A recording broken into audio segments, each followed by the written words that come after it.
ચલો હવે આપણે લાસ્ટમાં ડિસ્કશન કર્યું હતું ટાઈપ ઓફ શેર. તો એમાં ટુ ટાઈપ ઓફ શેર આવે, ઇક્વિટી શેર, પ્રેફરન્સ શેર. બંનેમાં ડિફરન્ટ શું છે? તો મેન 3 ડિફરન્ટ છે, 3. એક તો ઇક્વિટી શેર વાળાને વોટિંગનો રાઈટ અવેલેબલ છે, બટ પ્રેફરન્સ શેર વાળા માટે ડિવિડન્ડનો રાઈટ અવેલેબલ નથી. સેકન્ડ ડિફરન્ટ હતો, બંનેને ડિવિડન્ડ તો મળશે પણ પ્રેફરન્સ શેર વાળાને ફિક્સ પર્સન્ટેજ મળે, ડિવિડન્ડનો રેટ ફિક્સ છે. ઇક્વિટી વાળાને ડિવિડન્ડનો રેટ ફિક્સ નથી. ત્રીજો ડિફરન્સ હતો, જ્યારે પૈસા રિફંડ કરવાનો ટાઈમ આવે, અમાઉન્ટ જ્યારે રિફંડ કરવાની હોય તો ફર્સ્ટ પ્રેફરન્સ કોને આપવામાં?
ચલો 1.5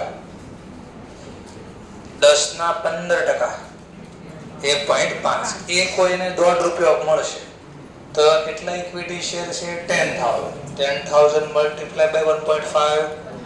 હા, તો ઇક્વિટી વાળાને કાલે આપણે 15,000 ડિવિડન્ડ આપ્યું હતું અને પ્રેફરન્સ શેર વાળાને 36. તો ટોટલ ડિવિડન્ડ તો ₹51,000 આપશો શેમાંથી? પ્રોફિટમાંથી. શેમાંથી? પ્રોફિટમાંથી. આટલું ક્લિયર થયું પહેલા? ચલો હવે જોજો બરાબર. 2026 આમાં લોસ કીધો કંપનીએ, 50,000 નો લોસ કીધો. બોલો ડિવિડન્ડ આપવામાં આવે, ડિવિડન્ડ શેમાંથી? ડિવિડન્ડ નો મતલબ પહેલા હું પ્રોફિટમાં, પ્રોફિટ એટલે નફો. જે નફો છે ને એ વેચવો. કોની વચ્ચે વેચવાનો? Share holder. શું વેચવાનું? નફો. આ તો લોસ છે, તો લોસ માંથી ડિવિડન્ડ વેચવામાં આવતું નથી. ક્લિયર પહેલો પોઈન્ટ? ચલો 2027 માં બી લોસ કર્યો 10,000 નો. બોલો આપો ડિવિડન્ડ. તો આ 2 વર્ષમાં ડિવિડન્ડ નો આપ્યું, ડિક્લેર નથી. આમાં ડિક્લેર થયો તો હવે 2028 આવ્યો. માની લો પ્રોફિટ કર્યો આપણે ₹3 લાખ. બોલો હવે ડિવિડન્ડ આપવામાં આવશે, બટ ક્વેશ્ચન કેટલો? માલો ઇક્વિટી નો ડિવિડન્ડ નો રેટ 15% અગેન છે. આનો રેટ તો ઓલરેડી ફિક્સ છે. તો મારો પાછો ક્વેશ્ચન 2028 માં કેટલા રૂપિયા ડિવિડન્ડ આપવામાં આવશે? નહીં, આ જોવું પડે. ક્યુમ્યુલેટિવ પ્રેફરન્સ શેર છે કે નોન ક્યુમ્યુલેટિવ? ક્યુમ્યુલેટિવ નો મતલબ ડ્યુરિંગ આપણી પાસે કોઈ એવું વર્ષ છે એની યર when લોસ છે, આપણે શું છે લોસ, તો લોસ ના કેસમાં ડિવિડન્ડ જાશે નહીં, ફોરગોન જાશે નહીં, એને ભેગું કરવામાં આવશે. શું કરવામાં આવે? ભેગું.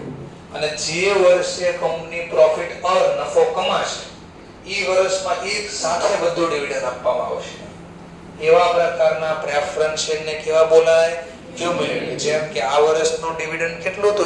પ્રેફરન્સ ઇક્વિટી ના પ્રેફરન્સ શેર વાળા બોલો, પ્રેફરન્સ શેર વાળા ડિવિડન્ડ 36,000 આપણે આપ્યો તો 2026 માં. કેમ નહોતો આપ્યો? લોસ. તો આને જાવા નહીં દેવાનો, અને ભેગું કરવાનું અને નેક્સ્ટ યર લઈ જવાનું અને કેરી ફોરવર્ડ કર્યું કે નેક્સ્ટ યર ભેગું થાય છે, કેરી ફોરવર્ડ કરું, ભેગું કરું છું, નેક્સ્ટ યર કેરી ફોરવર્ડ કર્યું. ચલો નેક્સ્ટ યર પાછું જો તો લોસ છે, કેટલું આપવું હોય? પ્રેફરન્સ શેર વાળા ડિવિડન્ડ પાછું આપીશ નહીં. તો મારે ટોટલ કેટલો? આ વર્ષે બી 36 નથી, તો ટોટલ કેટલું ડિવિડન્ડ ભેગું થયું? 36 જોનો આ વર્ષનો આ હજુ જાતું નથી, ભેગું કરું છું. બોલો હવે નફો આવ્યો તો એક હારે ડિવિડન્ડ આપી દેવાનો. આવા પ્રકારના પ્રેફરન્સ શેરને કેવા પ્રેફરન્સ શેર બોલાય? ક્યુમ્યુલેટિવ. ચલો તો જો 2028 માં કેટલું ડિવિડન્ડ આપ્યું છે? તો પેલા જૂનો કેટલું ભેગું કર્યો છે? આ તો મારે આપવો જ પડશે. એટલે પ્રીવિયસ યર નો ડિવિડન્ડ આપ્યો પહેલા પ્રેફરન્સ શેર વાળા. બોલો હવે નફો છે? હજી નફો છે? તો કરંટ યર નું પ્રેફરન્સ શેર નો ડિવિડન્ડ હજી આપો. તો કરંટ યર નો ડિવિડન્ડ કેટલા રૂપિયા છે? રેટ ફિક્સ છે, 1 હોય તો 12, 3000 હોય તો 36. તો કરંટ યર નો ડિવિડન્ડ આપ્યો. હવે કઈ નફો વધ્યો? કેટલો વધ્યો? આમાં લેસ કરો 1 લાખ. હવે જો આ નફો વધે તો આમાંથી ડિવિડન્ડ આપવાનો. કોને આપવાનો? ઇક્વિટી શેર વાળા. માનો રેટ ઇનો જ આપો 15%, તો પાછો ડિવિડન્ડ કેટલો આપીશ? ઇક્વિટી વાળાને. આ પ્રેફરન્સ શેર વાળા ડિવિડન્ડ હતું. હવે બોલો કેટલા? 15,000. પાછો 15% જ રેટ. બોલથી આના 15% નો કાઉન્ટ કરતા. કોના ઉપર કાઉન્ટ થાય? ફેસ 10 ના 15% 1.5 એવી 10,000 ક્વોન્ટિટી છે, તો 15,000. તો કેમ 15,000 આપ્યું? આ કોને આપ્યું? ઇક્વિટી શેર વાળા. તો શું ખબર પડી? ક્યુમ્યુલેટિવ નો મતલબ એની યર કોઈ પણ વર્ષમાં company not earn sufficient profit, company પૂરતો નફો નથી કમાણ અથવા તો લોસ છે, તો એવા કેસમાં એનો ડિવિડન્ડ લેટ ગો ન થાય, ફોરગો ન થાય. તો શું થાય? Next year carry forward. Next year carry forward કરવું ઇંગ્લિશમાં કહેવાય ક્યુમ્યુલેટિવ, ભેગું કર્યું.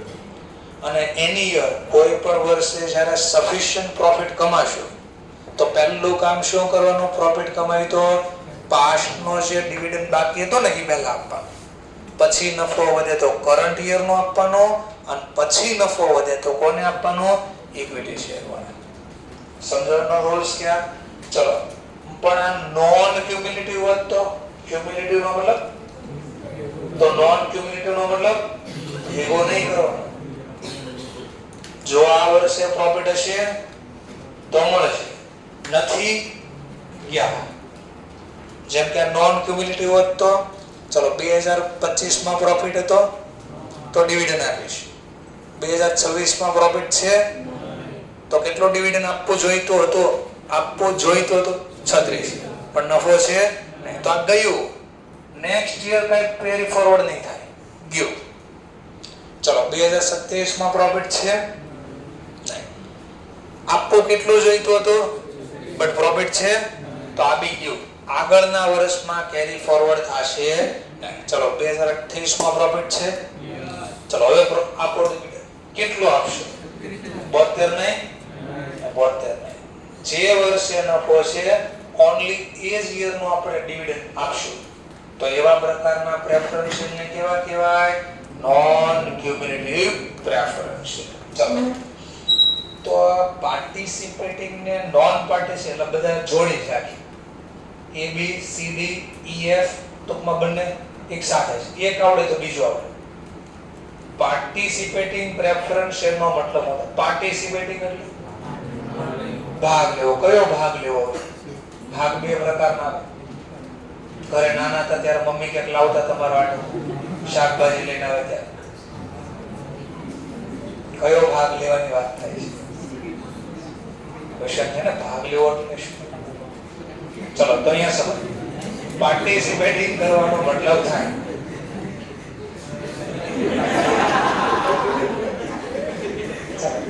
તો પાર્ટિસિપેટિંગ પ્રેફરન્સ નો મતલબ થાય જે વર્ષે જો બરાબર છે આપણે પેલા નફો થઈ ગયો બરાબર. જો માની લો ક્યુમ્યુલેટિવ હતા તો એ ભલે નોન ક્યુમ્યુલેટિવ, આ વર્ષે નફો છે ડિવિડન્ડ તો આપવો જ પડશે. યાદ ઇક્વિટી વાળાને ડિવિડન્ડ આપી દો, હજી કઈ પ્રોફિટ બચ્યો 1 લાખ, આમાંથી બી એક્સ્ટ્રા ડિવિડન્ડ મળે. એક્સ્ટ્રા ડિવિડન્ડ ઇન શોર્ટ પોતાના ભાગનો ડિવિડન્ડ તો લઈ લીધો, પછી એક્સ્ટ્રા પાછું ડિવિડન્ડ માંગે એને કહેવાય પાર્ટિસિપેટિંગ પ્રેફરન્સ શેર. આવું તમે નાના હતા ત્યારે બહુ કરતા. મમ્મી કઈ ભાગ લાવે તો પેલા આપણો ભાઈ કે બેન હાજર ન હોય તો આપણે આપણા ભાગનું તો ફટદાર ખાઈ જતા, અને જ્યારે ફરીવાર મમ્મી ડિસ્ટ્રીબ્યુટ કરવાની હોય ચાલ્યો ભાગ તો આપણે પાછા ઉભા રહે ભાગ દો. ટૂંકમાં પોતાના ભાગનું તો લઈ લીધું, પછી નફો વધ્યો એમાંથી પાછો ભાગ મળ્યો, હજી મને દો, હજી મારું છે મને ભાગ. તો એવા પ્રકારના પ્રેફરન્સ ને કેવા પ્રેફરન્સ છે? પાર્ટિસિપેટ.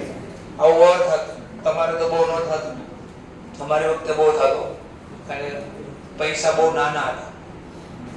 બરાબર, પૈસા બહુ નાના હતા, થોડી વસ્તુમાં બી બહુ મજા આવે. ખાસ ગણપતિ બાપા હોય ને ત્યારે રવો વેચ. અત્યારે તમારે વેલ્યુ ન હોય, તમારે કોઈ તો પ્રસાદી લેવા ઉભા ન રહે કે રવા મુખાવા. અમારા માટે બહુ મોટી વસ્તુ કહેવાય. તો રવો આવે ને તો છોકરા લાઈનમાં ઉભા રહે, પડી હોય ડોરો નાખી નાખે તો આમ નાખે લઈને પછી પાછા લાઈનમાં આવે, પાછો વારો આવે તો પડ્યું છુપાઈ દે વાંચી હાથ રાખે અને નવું તો તકલીફ ન રહે, બે ગાયબ થઈ જાય. પાછળથી બીજું કોક લઈ જાય, આગળ મેં કરવું ના પાડે, એકવાર તો તું આવી ગયો તો એને આવું કહેવાય. શું કહેવાય? Non party. ટૂંકમાં પોતાના ભાગનો હિસ્સો એકવાર મળી ગયો પછી કદાચ કરોડો રૂપિયાનો પ્રોફિટ વધે ને તો બી 1 રૂપિયાનો એક્સ્ટ્રા ડિવિડન્ડ ન મળે. ટૂંકમાં જેમાં 1 રૂપિયાનો એક્સ્ટ્રા ડિવિડન્ડ ન મળે તો એને કેવા પ્રેફરન્સ શેર કહેવાય? Non participate. ડિવિડન્ડમાં એક્સ્ટ્રા ભાગ નહીં મળે.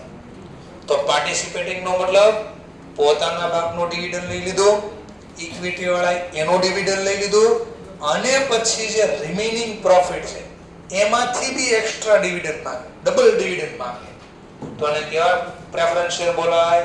પાર્ટિસિપેટિંગ.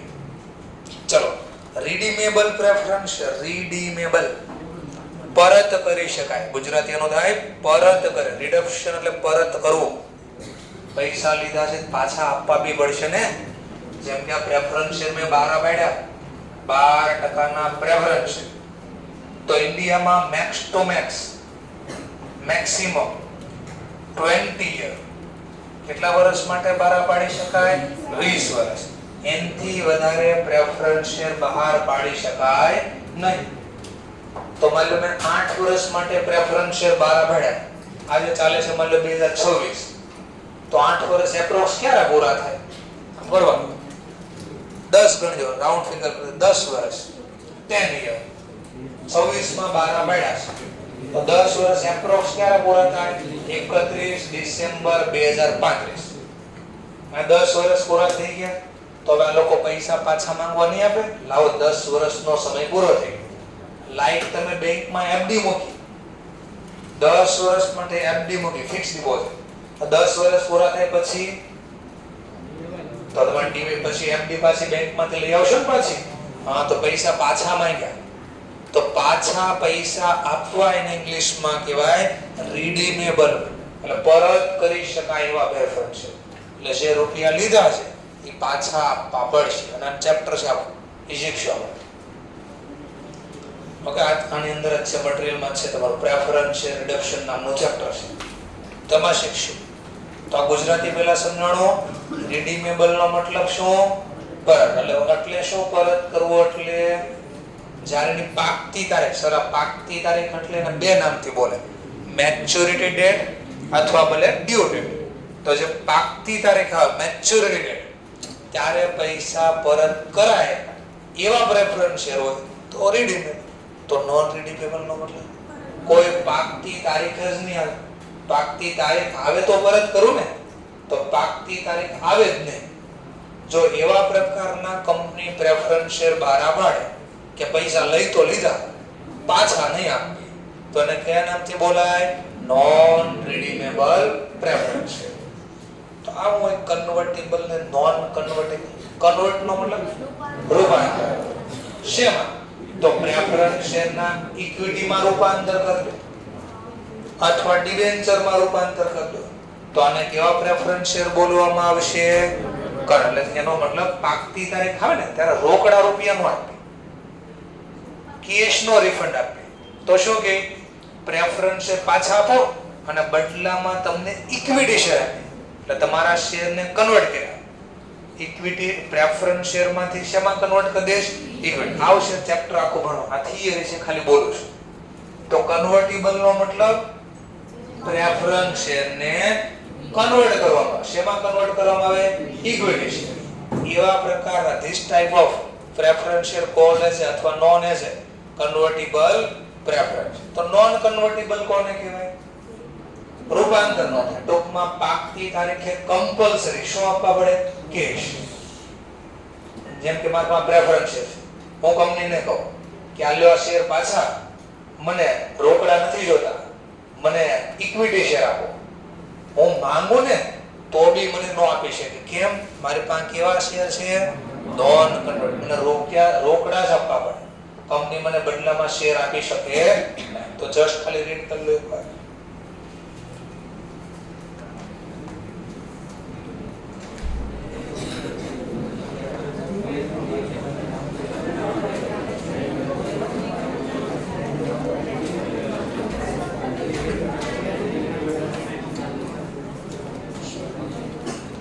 ચલો સમજાઈ ગયો પોઈન્ટ આખો?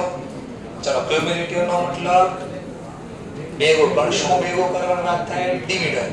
એટલે જે વર્ષે પ્રોફિટ ન હોય એ વર્ષનો ડિવિડન્ડ જશે ને ક્યુમ્યુલેટિવ ભેગું થશે. નોન ક્યુમ્યુલેટિવ નો મતલબ પ્રોફિટ નહીં હોય તો એ વર્ષનો તમારો ડિવિડન્ડ ગયું. પાર્ટિસિપેટિંગ નો મતલબ પ્રોફિટ માંથી એક્સ્ટ્રા ડિવિડન્ડ માંગવાનો અધિકાર હોય, ડિમાન્ડ કરવાનો અધિકાર હોય, મેળવવાનો અધિકાર હોય. નોન પાર્ટિસિપેટિંગ નો મતલબ એક્સ્ટ્રા પ્રોફિટ માંથી ડિવિડન્ડ ડિમાન્ડ કરી શકાતી નથી, માંગી ન શકાય. રીડીમેબલ પ્રેફરન્સ શેર નો મતલબ પરત કરેલા પાકતી તારીખે રૂપિયા જેને પરત કરવા પડે. નોન રીડીમેબલ નો મતલબ પૈસા પરત થશે નહીં, એકવાર આવી ગયા કામ પૂરું. કન્વર્ટિબલ પ્રેફરન્સ શેર નો મતલબ બરોબર એટલે કે પાકતી તારીખે કેશ નહીં આપે. કઈ રીતે રૂપિયા પરત કરશું? તો કેશ તો આપવાના, તો ઇક્વિટી એટલે પ્રેફરન્સ શેર લઈ લેશું અને બદલામાં શું આપી દેવું? ઇક્વિટી. અને કન્વર્ટ કર્યું કે નોન કન્વર્ટેબલ નો મતલબ પાકતી તારીખે શેર નો આપી શકાય, કન્વર્ટ નો કરી શકાય, ઓન્લી શું આપવું પડે?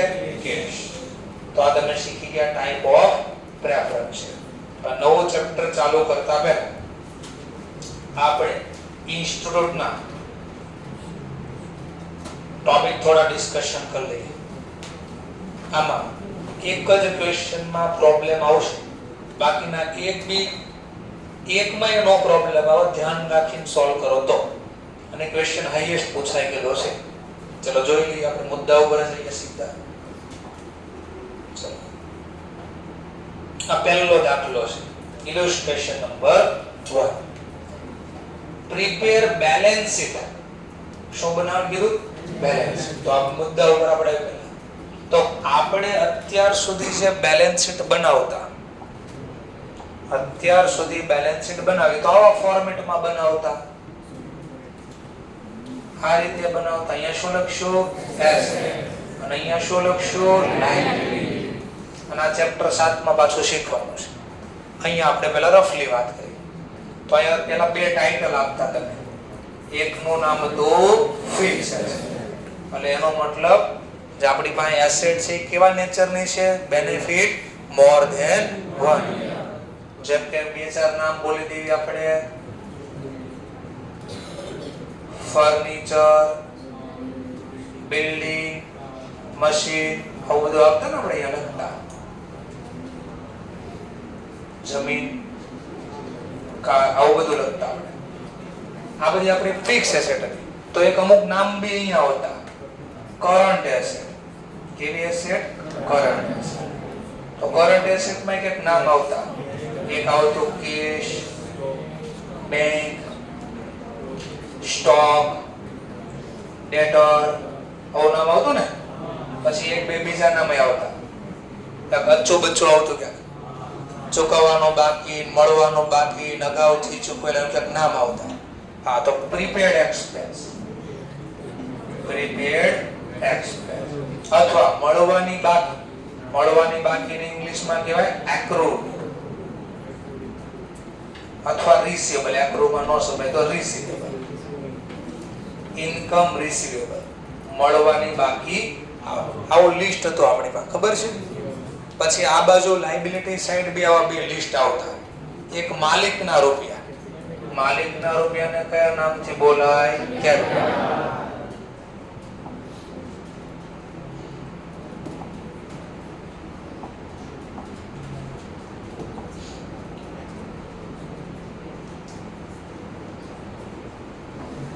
ચલો, માલિકને ઓળખાય કેપિટલના નામથી. પછી ઓર બે અહીંયા ટાઇટલ આપતા.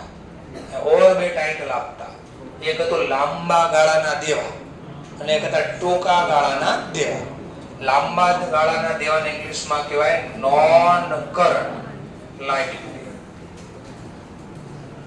અને ટૂંકા ગાળાને કહેવાય શોર્ટ ટર્મ લાયબિલિટી. આવા ટાઇટલ આવતા. નો આપ્યા હોય તો કોઈ વાંધો નહીં, આપણે શીખવાનું છે.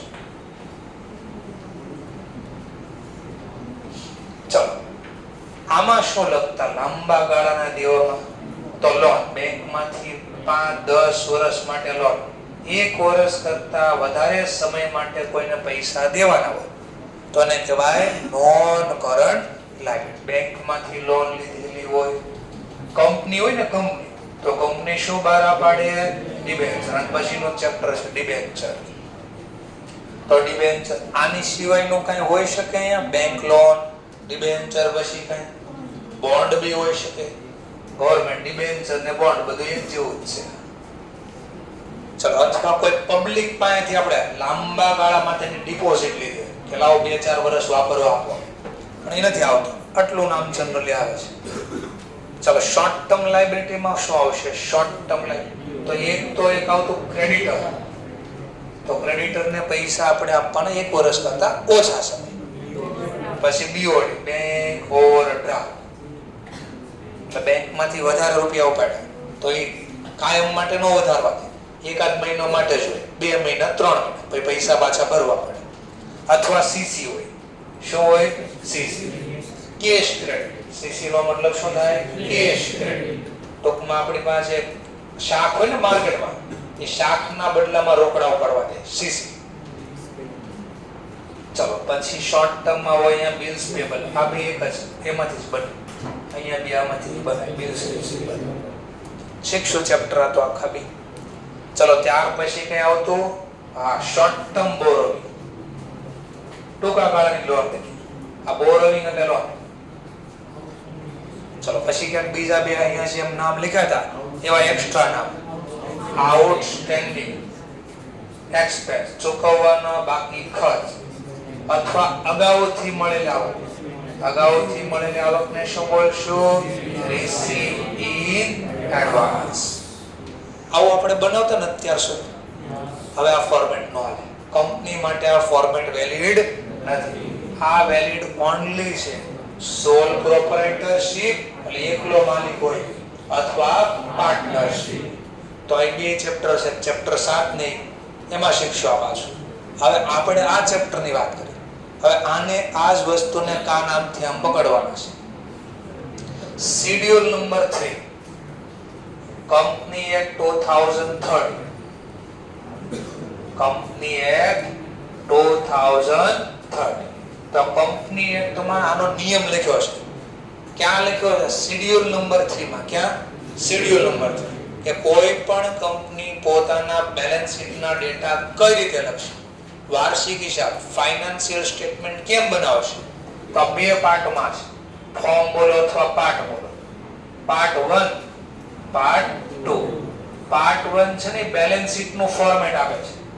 કોનું ફોર્મ આપે છે? Balance sheet. અને પાર્ટ 2 છે ને એ પ્રોફિટ એન્ડ લોસ સ્ટેટમેન્ટ નું ફોર્મ આપે છે. ટ્રેડિંગ કંપની ટ્રેડિંગ ખાતું બનાવતી નથી, એ ખાલી P&L જ બનાવે. એ ટ્રેડિંગ ઓટોમેટિક અંદર આવી જશે. તો નો ફોર્મેટ છે. તો ચલો ફોર્મેટ ની ચર્ચા કરી દઈએ. આપણે અહીંયા વાર્ષિક હિસાબ કંપનીના બનાવવાના આવવાના નથી, પણ ખાલી એનો ફોર્મેટમાં ક્યાં લખાય એવી નાની માહિતી પૂછી શકે. ચલો તો એના માટે હું રફલી અહીંયા સમજાવી દઉં. આનો ફોર્મેટ આવો છે. જો અંદર આખું જ છે બુક્સમાં, છતાં હું લખું છું. અહીંયા લખશે નોટ નંબર આવે. નોટ અમુક 5 ની નોટ, 10 ની નોટ, 100 ની નોટ, એવી નોટ આવે. SR particular. આ બેલેન્સ શીટ છે બરાબર. બેલેન્સ શીટ નું ફોર્મેટ આપું છું. જે તારીખે બનાવતા એની ડેટ લખવાની. Balance sheet as on 31 March, December જે કે. ચલો આમાં શું લખવાનું જોજો. હવે બધું પહેલા આ ભાગ લખવાનો. જો લાયબિલિટી નો ભાગ લખવાનો. કોનો ભાગ લખવાનો? લાયબિલિટી. લાયબિલિટી ના અહીંયા ક્યારે પહેલું નામ આવશે. Equity and liability. આ ટાઇટલ પણ એ ટાઇટલ આપણે નથી આપવું, જે મુદ્દાઓ પર છે. પહેલું નામ આપશે. પહેલું નામ શેર હોલ્ડર ફંડ એટલે માલિકનું રોકાણ. Share holder fund. ફંડ એટલે રોકાણ, માલિકનું રોકાણ. તો માલિકના બે રોકાણ હોય. માલિકના બે રોકાણ હોય. એક માલિકે છે પૈસા રોક્યા શેરમાં એટલે નામ આવે શેર કેપિટલ. અહીંયા ખાલી કેપિટલ લખ્યું જો. હવે માલિક શેર તરીકે છે એટલે નામ લખશો શેર કેપિટલ. પછી 11-12 માં તમે વત્તા પ્લસ કરતા કઈ ખબર છે? નેટ પ્રોફિટ અથવા નેટ લોસ. તો ટૂંકમાં માલિકના રૂપિયા અને માલિકના નફાના રૂપિયા એ બે માલિકના જ છે. તો આ બંનેના સરવાળાને બોલાય શેર હોલ્ડર ફંડ. તો આ માલિકનું રોકાણ અને માલિકે ધંધો કર્યો વર્ષ દરમિયાન એમાં છે નફો કમાણ, એના અહીંયા બોલવામાં આવે રિઝર્વ એન્ડ સરપ્લસ. ચલો અહીંયા માત્ર છેલ્લી ટોટલની રકમ હોય ને જ દેખાડવામાં આવે. આની અંદર શું છે એ આમાં લખવામાં આવશે. આની નોટ બનાવવાની આવશે. શું બનાવવાનું આવે? નોટ. કે માની લો સમજવા માટે મેં 5 લાખ લખ્યા. તો 5 લાખ શેના છે? શેર. પણ કયા શેર, કેટલા રૂપિયાના, ક્વોન્ટિટી કેટલી એ આમાં ખબર પડે. એ ક્યાં ગોતવા જવાનું? આ નોટ નંબર બનાવી. એ કેમ બનાવી બીજું જોઈએ. પછી શું નામ છે? Reserve and surplus. નફો. જેમ કે 3 લાખ મેં લખ્યા તો તમને ન ખબર પડે 3 લાખમાં શું છે. તો એ 3 લાખમાં શું છે એના માટે બીજી નોટ બને. નોટ નંબર 2 કે ભાઈ આમાં અંદર શું છે તેનો અલગથી હિસાબ લખવાનો. ચલો તો બસ આપણને આ પૂછે છે. આ જે શેર બારા પડ્યા ને એનો આટલું લખીને દેખાડો. પણ આપણે આખો ફોર્મેટ એકવાર જોઈએ. આ પૂરું, માલિકનું નામ પૂરું, માલિકનું નામ પૂરું. ચલો બી હજી એક અહીંયા નામ આવે છે પણ એ બહુ રેર કેસમાં આવે છે. તો એકવાર લખી દો. Money receive. Money receive.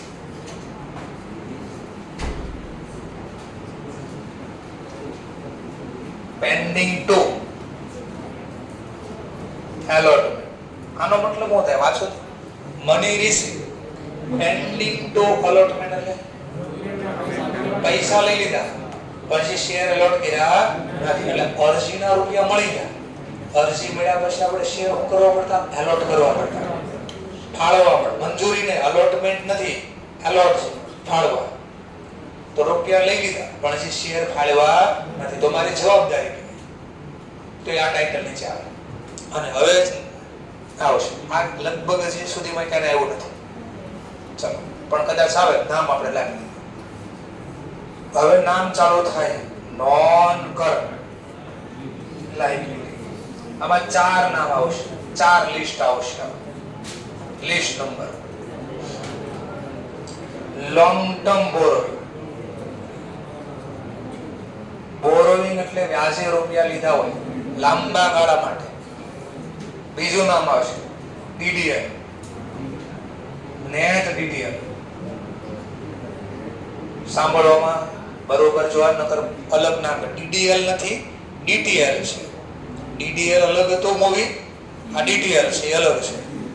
DDL નામ મૂવી આવે છે, પછી બહુ જૂનું મૂવી છે. આખું નામ નથી બોલાય પાછું, પડદા નકર ખુશ થઈ જાય.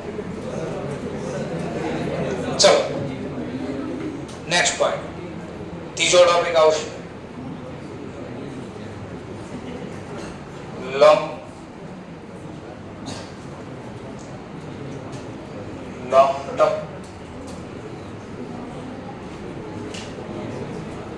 લાયબિલિટી. અધર, આખું નામ અધર લોંગ ટર્મ લાયબિલિટી. આ ચોથો પોઈન્ટ આવશે લોંગ ટર્મ પ્રોવિઝન. હવે આવો એક ટાઇટલ પાછો બીજો આવશે શોર્ટ ટર્મ માટે. Short term liability. ટૂંકમાં લખ્યું ઈ છાપો છું, આ લખ્યું ઈ છાપો છું, પણ આ ટાઇટલ આપ્યા. આમાં આપણે સીધા રૂપિયા લખી શકતા હતા, આમાં સીધા રૂપિયા નહીં આવ્યા ક્યાંથી ની ગણતરી દેખાડવી પડશે. ચલો લિસ્ટ એકવાર ફટાફટ બોલ દો. અકાઉન્ટ આનું આવતા વર્ષે આવશે અને વાર્ષિક હિસાબ આવતા વર્ષનું ચેપ્ટર છે. આ વર્ષે માત્ર ખાલી ફોર્મેટ છે. શોર્ટ ટર્મ લાયબિલિટીમાં આવશે શોર્ટ ટર્મ, આ બેઠો આવશે. એક ખાલી નામ બદલશે, બસ આ નામ ખાલી બદલશે.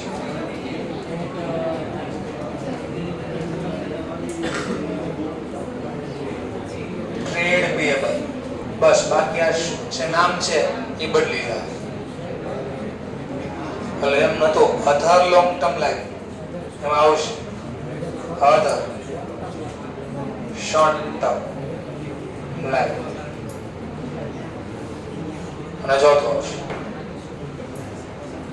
અને પૂર્વ.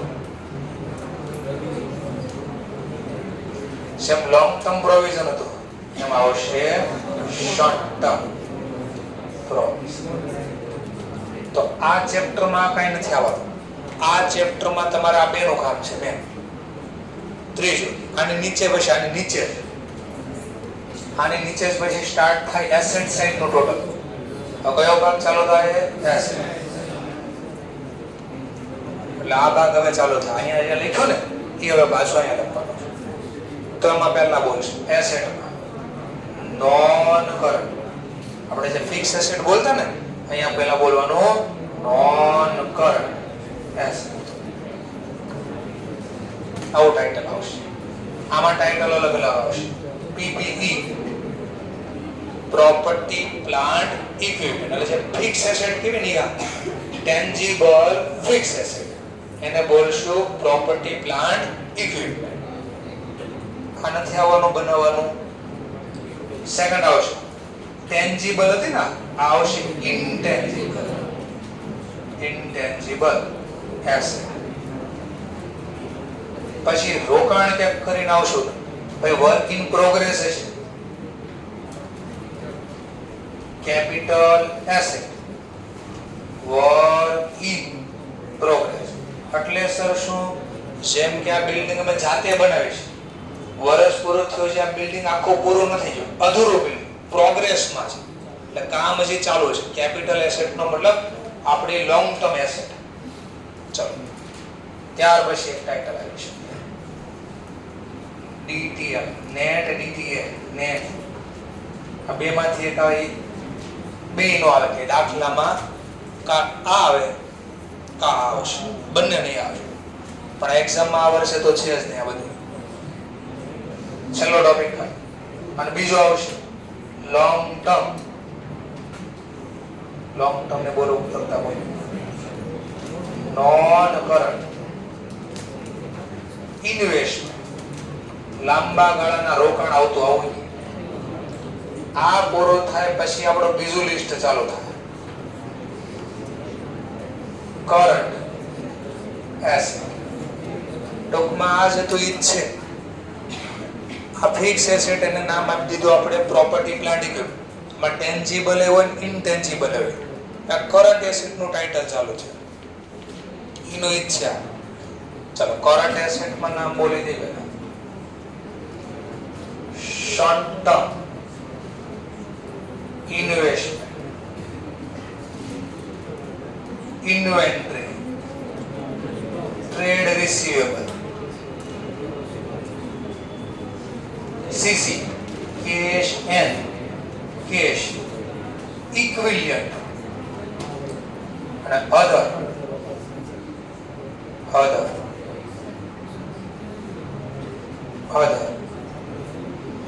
Current asset. આ ટોટલ પૂરો.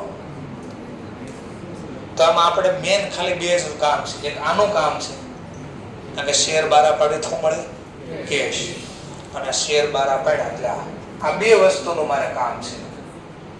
અહીંયા આ બે, અહીંયા આપણું આખું ફોર્મેટ છે, બુક્સમાં અંદર ઓલરેડી આપેલો છે. આ ફોર્મેટનું ડિસ્કશન કરીએ.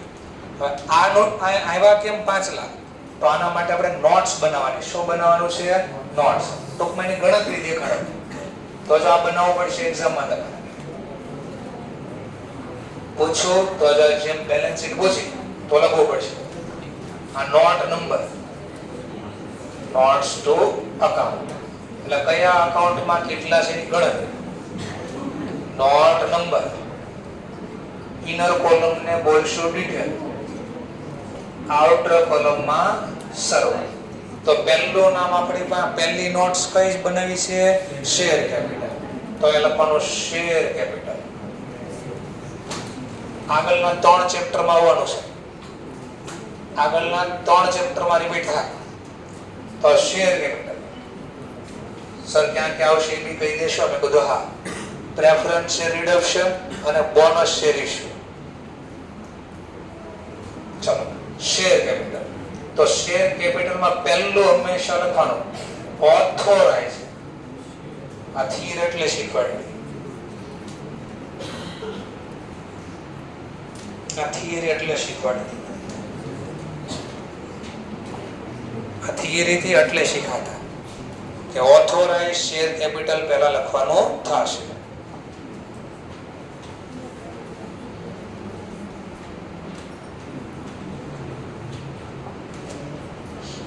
ચલો તો ઓથોરાઇઝ શેર કેપિટલ.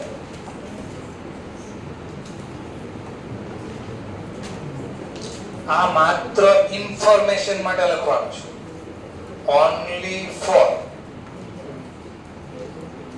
ઇન્ફોર્મેશન. એટલે સર આને ટોટલમાં ક્યાંય લખવાનું નથી.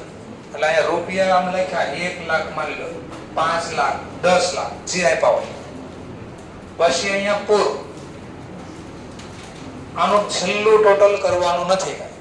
અથવા ઘણા તો આમ જ કરી દે કે ખોટું ભૂલથી ગણતરીમાં લેવા જાય તો આટલું આમ કરીને પૂરું કરે. Authorise share capital. હવે જે લખવાનું છે ઇશ્યુ, સબસ્ક્રાઇબ એન્ડ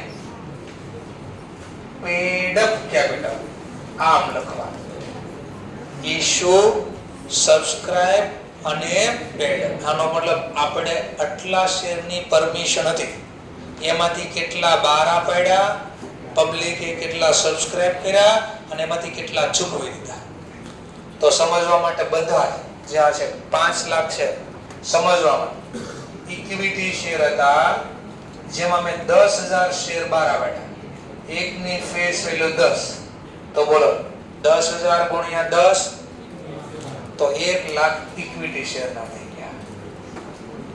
સર ના તો 5 લાખ છે. હા બસ આ શીખવાનું.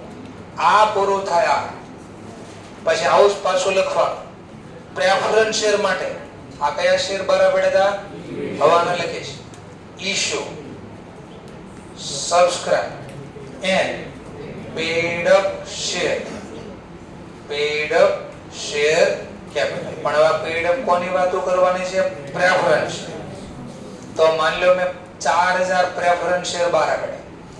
એકની ફેસ વેલ્યુ 100 રૂપિયા. બોલો કેટલા થાય? 4 લાખ. તો લખ્યા 4 લાખ. બસ આ બોલો કરી દો ટોટલ.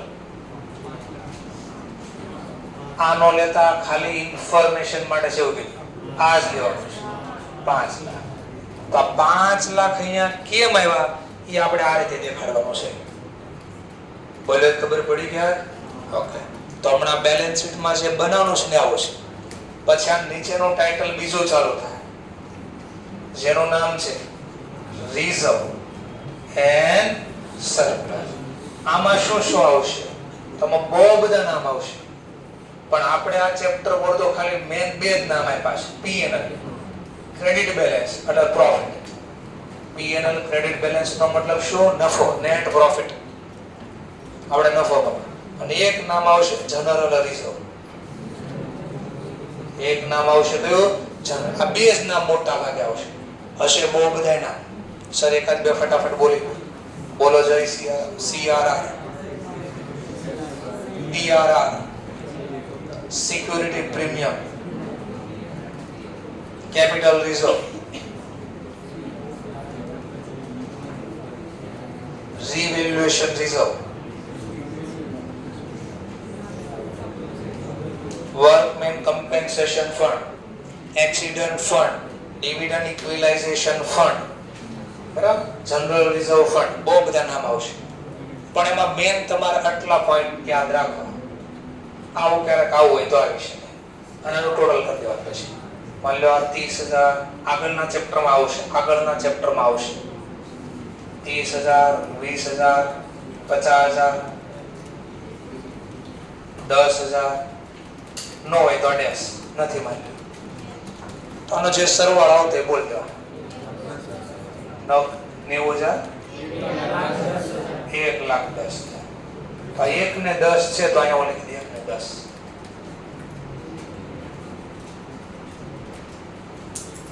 આવો ક્યાંક ફોર્મેટ છે અને આપણે આ બનાવવાનો હોવાનો છે. આટલો પોઈન્ટ છે. તો હમણાં જે ક્વેશ્ચનમાં હતો ને આ હતું. ચલો તો ક્વેશ્ચનમાં જે હતું જોયું આપણે પાછું. તો જેમ કે જો કંપની હેડ એ ઓથોરાઇઝ કેપિટલ કેટલા રૂપિયાનો છે? રૂપિયા એટલે રૂપીસ નો સિમ્બોલ છે. 10 lakh rupees divided into 1 lakh equity. એનો મતલબ 10 લાખ રૂપિયાનો કઈ રીતે બન્યા છે? તો 1 લાખ શેર અને એકનો ભાવ કેટલા રૂપિયા છે? 10. તો આજે મેં લખ્યું તો નહીં ને આ રીતે છાપેલું છે.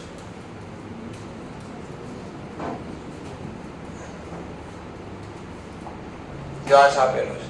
આ બતાડ્યું જો કે શેર કેપિટલ કેટલા લખ્યા અહીંયા? 5. તો 5 કેમ બન્યા? તો આ જો લખ્યું ઓથોરાઇઝ શેર કેપિટલ. આને હું કહી શકું 1 લાખ શેર અને એકની વેલ્યુ 10. આ રીતે મારું ઓથોરાઇઝ કેપિટલ રૂપિયા પ્રમાણે કેટલાનો બન્યો છે? 10 લાખ. તો આ સમજાયું. એટલો સમજાણો પહેલા. ઓકે. પછી લખ્યો છે it decide to issue 60,000 share and receive application for 30. આપણે ઇશ્યુ કર્યા કેટલા શેર? 60. લોકોએ સબસ્ક્રાઇબ કેટલા કર્યા? 70. પણ આપણે 70,000 આપી શકશું. એમાંથી જે લોકો ચૂકવશે એ ધ્યાનમાં લેવાનું. ચલો allotted 60 એટલે કે 70 માંથી 60 અલોટ કર્યા and reject remaining. બાકીના રૂપિયા પાછા આપી દીધા. ચલો 31/3/22 ના રોજ ડિમાન્ડ અથવા કોડ મંગાવ્યા હતા. કેટલા રૂપિયા? 9 રૂપિયા પર. બોલો કેટલા રૂપિયાનો શેર છે? માંગ્યા કેટલા રૂપિયા? 9 રૂપિયા. all share have duly એટલે બરાબર paid amount called. જેટલા મંગાવ્યા ને એ બધા લોકોએ પૈસા બરાબર આપ્યા. પણ પાછું કીધું accept એટલે સિવાય. accept નો મતલબ સિવાય. કોની સિવાય? વન શેર, એક વ્યક્તિ સિવાય જેની પાસે હોલ્ડિંગ વર્ડ છે હોલ્ડિંગ 5000 છે. who has paid only 7 રૂપિયા પર શેર. એક વ્યક્તિએ માત્ર 7 જ આપ્યા છે. બાકીના બધા લોકોએ પ્રોપર પૈસા નથી આપ્યા. આપણે ક્યાંક બોલવી છે કોલ ઇન એરિયા. તો પછી મેં કાલે અહીંયા લખ્યું હતું કે આ રીતે, તો પછી આમાં આ રીતે લખાય પૈસા બધા મળ્યા નથી. તો આને આમ લખી જો ઈશ્યુ સબસ્ક્રાઇબ અને પેડ. ઈશ્યુ કેટલા કર્યા? ઈશ્યુ ને સબસ્ક્રાઇબ વધારાનો તો રિજેક્ટ થઈ ગયા. Issue and subscribe 60000 share. એક શેરે કેટલા માંગ્યા છે? 9. બોલો 60000 ગુણ્યા 9 540. આટલા માંગ્યા પણ બધાએ રૂપિયા આપ્યા છે. એક વ્યક્તિએ ના પાડી. તો કાલે મેં ઓલી કીધું કોલ ઇન એરિયા માઈનસ થાય. કેટલા લોકો એમ જ નથી આવ્યા? 5000. કેટલા રૂપિયા? 7 આપ્યા. એટલે કેટલા નથી આપ્યા? 2 રૂપિયા. તો કેટલા નથી આપ્યા? 10. બાકી બધા આપી દીધા છે. ચલો તો આ છે આઉટર કોલમમાં સરવાળો આવે 5,30,000. તો આ 5 ને 30 ને શું કહેવાય? ઇશ્યુ સબસ્ક્રાઇબ એન્ડ પેડ બાસ. એમ નો ખબર પડી સર તો બીજી રીતે અલગ કર નાખો. ટોટલ કેટલા શેર બહાર પડ્યા? એમાં 5000 વાળા તો આપતા નથી ને, એને અલગ કર નાખો. તો બાકીના કેટલા વધ્યા? 60 માંથી 5 અલગ કરી દો તો 55. એની પાસેથી 9 માંગ્યા. એ લોકોએ 9 આપ્યા ને. બોલો 55000 ગુણ્યા 9 4,55,000. પછી બાકીના 5000 લોકોએ માત્ર કેટલા આપ્યા? 7000 આપ્યા છે. 5000 ગુણ્યા 7 તો બોલો એટલા રૂપિયા મળ્યા. બોલો સરવાળો. અને નથી આપ્યા કેટલા? 5000 શેર પર શેર 2 રૂપિયા. બોલો કેટલા? 10,000.